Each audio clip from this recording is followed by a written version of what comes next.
Meanwhile, the Carthaginian commanders had briefly addressed their men. They pointed out to them that victory in this battle would ensure them the war in the future being confined to the question of the possession of Sicily, while if they were beaten, they would have hereafter to fight for their native land and for all that they held dear. With these words, they passed the word to embark. The order was obeyed with universal enthusiasm, for what had been said brought home to them the issue at stake, and they put to sea in the full fervor of excited gallantry, which might have well struck terror into all who saw it. After the fall of Agrigentum, Hanno was relieved of command, stripped of certain rights, and fined for his failure. He was replaced by Hamilcar, not Hamilcar Barca. This is a different person. Hamilcar's first appointment was to order Hannibal, probably the same Hannibal who defended Agrigentum, to raid Italy. The base to launch these attacks was probably in Sardinia, and this most likely prompted the Roman Senate to order a fleet of 100 quinqueremes and 20 triremes to be built in 60 days in either the year 261 or 260. Now I'm going to read to you the story of how Rome built her fleet, as written by Polybius, and then we'll go over the accuracy of the story. Polybius writes, "It was then, because they saw that the war they had undertaken lingered to a weary length, that they first thought of getting a fleet built, consisting of 100 quinqueremes and 20 triremes. But one part of their undertaking caused them much difficulty. Their shipbuilders were entirely unacquainted with the construction of quinqueremes, because no one in Italy had at that time employed vessels of that description. There could be no more signal proof of the courage, or rather the extraordinary audacity of the Roman enterprise. Not only had they no resources for it of reasonable sufficiency, but without any resources for it at all, and without having ever entertained an idea of naval war. For it was the first time they had thought of it, they nevertheless handled the enterprise with such extraordinary audacity, that, without so much as a preliminary trial, they took upon themselves there and then to meet the Carthaginians at sea, on which they had for generations held undisputed supremacy. Proof of what I say, and the surprising audacity, may be found in this. When they first took in hand to send troops across to Mesene, they not only had no decked vessels, but no warships at all, not so much as a single galley, but they borrowed quinqueremes and triremes from Tarentum and Locri, and even from Elea and Neapolis, and having thus collected a fleet, boldly sent their men across upon it. It was on this occasion that, the Carthaginians having put to sea in the strait to attack them, a decked vessel of theirs charged so furiously that it ran aground, and falling into the hands of the Romans served them as a model on which they constructed their whole fleet. And if this had not happened, it is clear that they would have been completely hindered from carrying out their design by want of constructive knowledge." So Rome did not have a fleet by this time. They did have ships in the past, but by 264 they were gone. When training their new recruits to row, they did practice on dry land. We have two other independent sources which corroborate with Polybius. Polyaenus during the 4th century BC writes that the Athenian admiral Chabrias had to man 200 Egyptian triremes quickly with native Egyptians who'd never rowed before, and so he trained them on land before putting them on ships. Agrippa, in 37 BC, did something similar.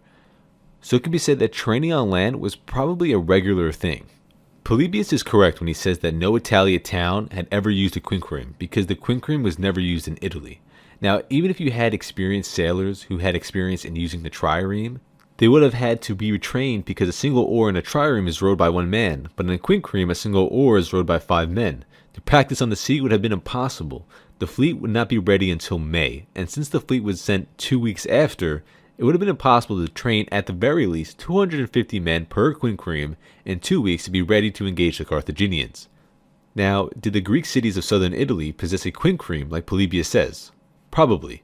However, the Romans, on account of studying and copying the Punic quinquereme that ran aground during the crossing of the Strait of Messana, is probably authentic. The Romans loved learning from their enemies, and Carthage was known for having the best ships, so it would make sense in wanting to copy from them rather than borrowing and studying the quinqueremes from the Greek city-states of southern Italy. Polybius' last statement, that if not for the Punic quinquereme, Rome would not have been able to build the ship, is most likely an overstatement. They could have borrowed from Tarentum or even Syracuse. The consuls of 260 were Gnaeus Cornelius Scipio and Gaius Duilius. Scipio was in command of the fleet, Duilius was in command of the Roman army in Sicily, which were 2 legions. Scipio went ahead with 17 ships to Messana when he decided to capture the island of Lipara, which helped the Carthaginians in the past. The admiral Hannibal caught wind of this and sent Bodes, a member of the Carthaginian Senate, possibly a member of the Council of 30, where he reached Lipara at night. By morning, Scipio was caught off guard, having docked his ships in the harbor, and his crewmen panicked and ran inland. Scipio had no choice but to surrender, and was captured along with his ships. Bodes at once rejoined Hannibal. From this, Scipio earned the nickname Asina, which means she-ass or donkey. However, his career seems to not have been affected by the nickname since he was consul again in 254/3, which means that he was exchanged at some point, and it is unclear as to why he was given the nickname she-ass. The rest of the fleet was still sailing for Messana. The Admiral Hannibal, curious as to the disposition and general size of the Roman fleet, went out with 50 ships. While sailing around what Polybius calls the Cape of Italy, which is probably the modern Cape Vaticano, he unexpectedly came across the Roman fleet. Having engaged the Romans, he lost most of his ships and escaped with the rest. The fact that he was able to escape suggests that his ships were faster. With Scipio Asina captured, Gaius Duilius took command of the fleet, and a praetor was sent to command the forces in Sicily.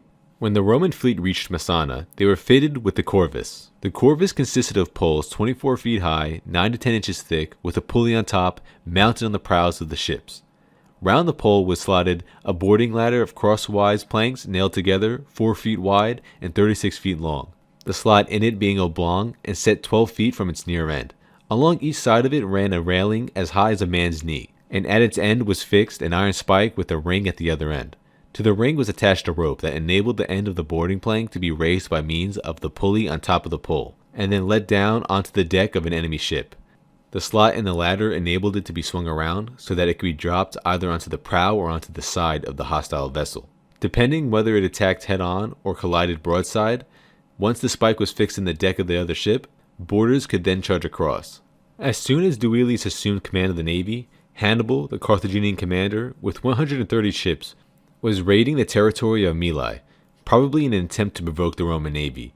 The majority of the Carthaginian ships were quinqueremes, with Hannibal and their flagship the Heptares, which once belonged to Pyrrhus. Duilius took his fleet and sailed forth to engage the Carthaginians. However, Polybius gives no figure for the Roman fleet, so we must use guesswork to figure it out.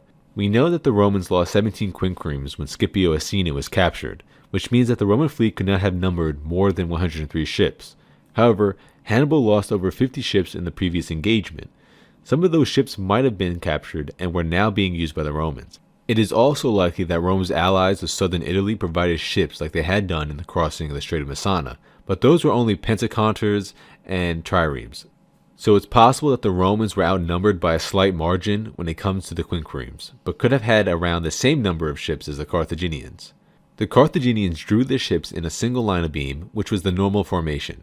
How the Roman formed their ships is not known. It has been suggested that they had 2 lines, but that is unlikely. The Carthaginians at first were puzzled by the corvus.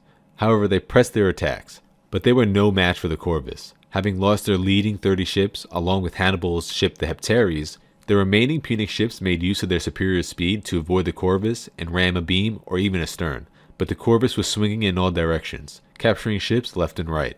The Carthaginians fled, having lost 50 ships. Hannibal escaped as well. Duilius was given the first naval triumph in Roman history. The victory at Mylae enabled the Romans to attack Sardinia and Corsica, but it made no immediate difference to the course of the war. Meanwhile, in Sicily, Hamilcar, the new Carthaginian commander, laid siege to Segesta. He had defeated the Roman forces commanded by the tribune Gaius Caecilius, who tried to come to the rescue. Immediately after the victory at Mylae, Duilius relieved the siege of Segesta. By the end of the year 260, the very able Carthaginian commander Hamilcar had scored a major victory against the Romans between Parapos and Thermae, which left 4,000 Romans dead.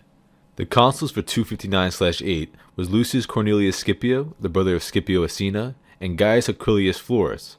Scipio began his consulship by attacking Corsica, taking Illyria and subduing the island without difficulty. He then sailed with his fleet to Sardinia, where he encountered a Carthaginian fleet which fled before the engagement could occur. He then sailed to Olbia, on the northeastern corner of the island, where he either conquered or destroyed it. He then saw the reappearance of the Carthaginian fleet, possibly led by Hannibal of Gisgo. This fleet most likely outnumbered Scipio's, which is why Scipio went back to Rome. He received his triumph on March 11th, 258. So he left Sardinia some time before that date. Over in the Sicilian theater, Aquilius Florus was getting stomped by Hamilcar. He had only 2 legions, combined with his allied troops, probably numbered around 20,000 men, while Hamilcar most likely had 50,000. Hamilcar penetrated deep into the eastern part of the island, taking Enna and even Camarina. He also transformed Trapana into an important Punic stronghold by fortifying it and moving the population of Eryx before destroying the city except for the sacred temple. Aquilius Florus was forced to remain in Sicily during the winter when he was due back in Rome. If he didn't remain, Hamilcar would have most likely conquered the entire island. The consuls of 250 A/7 was Aulus Atilius Caetinus, who was sent to Sicily, and Gaius Sulpicius Paterculus, who was sent to Sardinia. Aquilius Florus acted as a proconsul and worked alongside Caetinus. The Romans besieged Panormus, where Hamilcar's forces were wintering, but Hamilcar dared not engage, and so the Romans left and attacked Tapana, which may have lied on the coast near Termini. Then the Romans, led by Caetinus, moved on to take Mitistraton, where the Punic garrison fled before they arrived, burning it down and selling its inhabitants. They then went on to retake Camarina and Enna. In Sardinia, the consul Paterculus had managed to score a naval victory against Hannibal, who fled inland only to be crucified by his men during a mutiny. Sulpicius made it deep into Sardinia before being defeated by one called Hanno. The year 257, not much had happened. The consuls for that year were Gnaeus Cornelius Blasio and Atilius Caetinus, either as proconsul or as praetor. Blasio had been deliberately chosen for the Sicilian command because he had been the previous consul of 270/69 and had the experience. The other consul, Gaius Atilius Regulus, he was given the naval command.